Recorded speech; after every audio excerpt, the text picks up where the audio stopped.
আমি অনেক মুসলিমকে তাদের কাছে পাঠিয়েছি, 10টি টাকাও তারা সাহায্য করেনি। এটা আমার সবচেয়ে আঘাত লেগেছে। তারা বলে যে প্রজেক্টের বাইরে তারা কিছু খরচ করে না। এটা কোনো কথা হলো? একদম শেষ প্রশ্ন, যেটা আমি আগে আপনাকে অবগত করে নিই।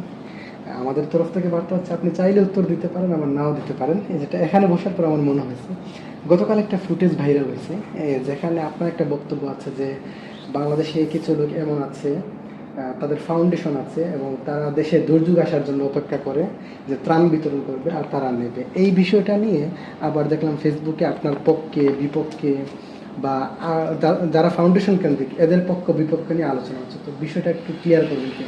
এটা আমি একটা দুঃখে বলেছি, সেটা আপনি ভালো করেছেন, প্রশ্নটা করেছেন। একজন লোক আলেম আছেন, স্কলার, ফাউন্ডেশন করে। আমরাও ফাউন্ডেশন করতে পারি না আমাদের ব্যস্ততার কারণে। আলহামদুলিল্লাহ তাহরিকে খাতমে নবুওয়াত বাংলাদেশের খেদমতে আছি।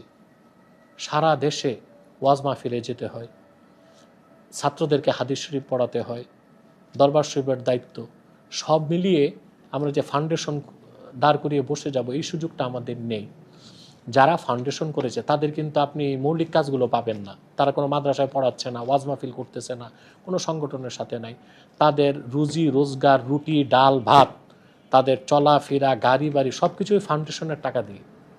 এখন আমার প্রশ্ন, এই ফাউন্ডেশনে যারা ডোনেট করছে, জাকাতের টাকা দিচ্ছে, এখন জাকাত তো 8 প্রকার ব্যক্তির জন্য প্রযোজ্য। তারা যে এখান থেকে টাকা নিচ্ছে, ভোগবিলাস করছে, সংসার চালাচ্ছে, তাদের মন মতো প্রয়োগ করছে, টাকাগুলো খরচ করছে, এটা শরীয়ত সম্মত কিনা এটা একটা বিষয়।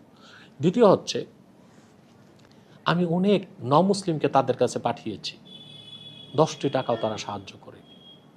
এটা আমার সবচেয়ে আঘাত লেগেছে। তারা বলে যে প্রজেক্টের বাইরে তারা কিছু খরচ করে না। এটা কোনো কথা হলো? ইসলামে যেটা মানবিক কাজ হিসেবে দান খয়রাতের কথা বলা হয়েছে, ফাউন্ডেশনের কাজ হচ্ছে যে কোনো দুঃখী মানুষের ট্রিটমেন্ট তারা করে দিবে। এক লোক টাকার অভাবে, তার স্কিন ক্যান্সার, সে লোকটা খ্রিস্টান হয়ে যাবে, খ্রিস্টানরা তাকে প্রলোভন দিল যে সে যদি খ্রিস্টান ধর্ম গ্রহণ করে তার ট্রিটমেন্ট করায় দিবে। লোকটা আমাকে বলল, আমার কলিজার পানি শুকিয়ে গেল। তাকে আমি ডাকলাম, সেই ফাউন্ডেশনের স্কলারের কাছে আমি পাঠালাম, 1টি টাকাও সে দেয়নি, প্রজেক্টের বাইরে সে কিছু দেয় না। পরে আমি যতটুকু পারছি বিভিন্ন ইউটিউবার দিয়ে তাকে যথেষ্ট অর্থনৈতিক সহযোগিতা করেছে এবং সে অপারেশন করিয়েছে। যত মুসলিমকে তাদের কাছে পাঠালাম, 1টা টাকাও তারা দিল না। তো তাদের ফাউন্ডেশন কি জন্য? তো তারা অপেক্ষায় থাকে, বন্যা না হলে, ভূমিকম্প না হলে তাদের ফাউন্ডেশন তো চলবে না। সেজন্য আমি একটা দৃষ্টান্ত দিয়েছি যে বাঈউল আকফান, কাফন বিক্রেতাদের উপর আল্লাহর লানত আসে।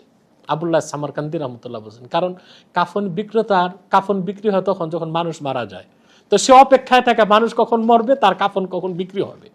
তো যারা ফাউন্ডেশন নিয়ে বসেছে আমি দেখি তারা মুসলিমদেরকে দান করে না।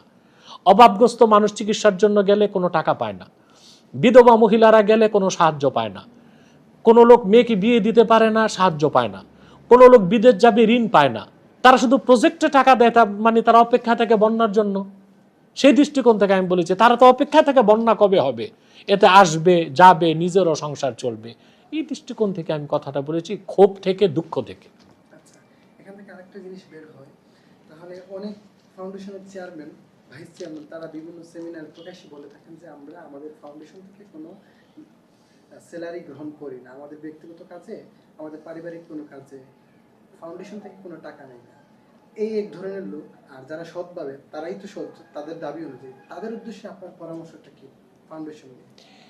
দেখুন, আপনি যাদের কথা বলেছেন, এই ফাউন্ডেশনগুলো যারা করে, তাদের ফাউন্ডেশনগুলো দাঁড়ানোর পর দেখি তারা আর ওয়াজ মাহফিল করে না, বা কোনো মাদ্রাসায় শিক্ষকতা করে না, বা তারা কোনো তরিকত তাসাউফ চর্চাও করে না। যাদের মুরিদ ভক্ত আছে তাদের সংসার চলে কি করে, এটা আমার প্রশ্ন। স্বাভাবিক উত্তর, ফাউন্ডেশনের টাকা থেকেই চলে। তারা কোনো না কোনোভাবে সেখান থেকে টাকা নিচ্ছে এবং রাজকীয় জীবনযাপন করছে। বাকি আমি একটা ফাউন্ডেশনের কথা আপনাকে বলি যেটা আমাদের পরামর্শে চলে, সেটা হচ্ছে হাফিজি চ্যারিটেবল সোসাইটি।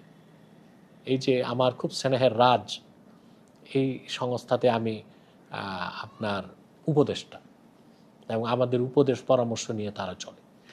আজ পর্যন্ত যত মুসলিমের জন্য, অভাবগ্রস্ত মানুষের জন্য, ছাত্রের জন্য আমি তাদের কাছে পাঠিয়েছি, তারা 1 লাখ 2 লাখ 50,000 টাকা করে সাহায্য করেছে। এবং সবচেয়ে মজার কথা, আমারই মহল্লা একটা বিধবা মহিলা, তার ঘরবাড়ি ছিল না, বৃষ্টির পানি পড়তো। আমি যখন হাফিজি চ্যারিটেবল ফাউন্ডেশনকে বললাম, রাজকে, যে আপনি আসেন দেখেন, তিনি নিজে আসলেন, পরিদর্শন করলেন এবং প্রায় 3 লক্ষ টাকা এই ফাউন্ডেশন থেকে সহযোগিতা করছেন। এইরকম ফাউন্ডেশন হলে তো আমাদের কথাই নাই, আমরা তো চাই এরকম ফাউন্ডেশন বাড়তে থাকুক।